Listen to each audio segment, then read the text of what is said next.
আসসালামু আলাইকুম সম্মানিত দেশবাসী, আপনারা জেনে থাকবেন অভ্যুত্থানের প্রেক্ষাপটে বাংলাদেশের ছাত্র তরুণদের নেতৃত্বে একটি রাজনৈতিক দলের আবির্ভাব হতে যাচ্ছে। আমাদের এই রাজনৈতিক দলের আবির্ভাবের সঙ্গে যারা নিজেদেরকে সম্পৃক্ত রাখতে চান, যারা আমাদের শুভাকাঙ্ক্ষী আছেন, যারা আগ্রহী আছেন, তাদের সকলের উদ্দেশ্যে এই ভিডিও বার্তা আমরা উপস্থাপন করছি। আপনাদের সকলের কাছে আহ্বান থাকবে, সারা দেশের যে প্রান্তে আছেন, ঢাকা শহরে বা ঢাকা শহরের বাইরে, আপনারা সকলেই আপনাদের পক্ষে সম্ভব হলে আগামীকালের আত্মপ্রকাশ যে অনুষ্ঠান, সেখানে আপনারা অংশগ্রহণ করবেন। আমরা আশাবাদী আগামীকাল 28 ফেব্রুয়ারি শুক্রবার বিকেল 3 ঘটিকায় মানিক মিয়া এভিনিউ সংসদ ভবনের আশেপাশের যে জায়গাটা, সেখানেই আনুষ্ঠানিকভাবে আমরা আমাদের যাত্রা শুরু করতে পারবো। ইতিমধ্যে জাতীয় নাগরিক কমিটির বিভিন্ন থানা কমিটিতে যারা আছেন, তাদের মধ্যে একটা অস্পষ্টতার জায়গা তৈরি হয়েছে যে কমিটিগুলো বিলুপ্ত করা হলো কিনা।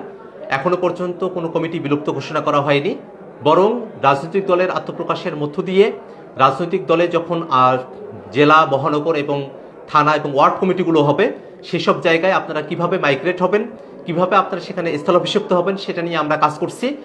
এখনো পর্যন্ত আমাদের মধ্য থেকে জাতীয় নাগরিক কমিটির যে কার্যাবলী, সেটাকে একটি সিভিল প্ল্যাটফর্ম হিসেবে পরিচালনা করবার বিষয়ে আমরা সিদ্ধান্ত নিয়েছি, ঐক্যমত্যে পৌঁছেছি। আমরা সকলের কাছে আশাবাদী যে তারুণ্যের নেতৃত্বে ডান বাম বাইনারির বাইরে এসে যে মধ্যমপন্থী রাজনীতির সূচনার কথা আমরা বলেছি, বাংলাদেশের স্বার্থের রাজনীতির কথা বলেছি, বাংলাদেশের একটি স্বনির্ভর পররাষ্ট্র নীতির কথা আমরা বলেছি, বাংলাদেশের মানুষের যে পলিসি নির্ভর যে রাজনীতির কথা আমরা বলেছি, জনস্বার্থের পক্ষে যেন পলিসি হয়। একই সাথে আমরা নাগরিক হিসেবে, মানুষ হিসেবে আমাদের যে অধিকার এবং মর্যাদার প্রশ্ন আছে, সেই প্রশ্নগুলোকে আমরা কিভাবে রাজনীতির মধ্য দিয়ে আদায় করতে পারি, সেই বক্তব্যগুলো আমরা জাতির সামনে উপস্থাপন করেছি। আমরা আশাবাদী সকল ধর্ম, বর্ণ, লিঙ্গের মানুষের অংশগ্রহণের মধ্য দিয়ে, সকল সম্প্রদায়ের মানুষের অংশগ্রহণের মধ্য দিয়ে আমরা আমাদের আনুষ্ঠানিক যাত্রা শুরু করতে পারবো।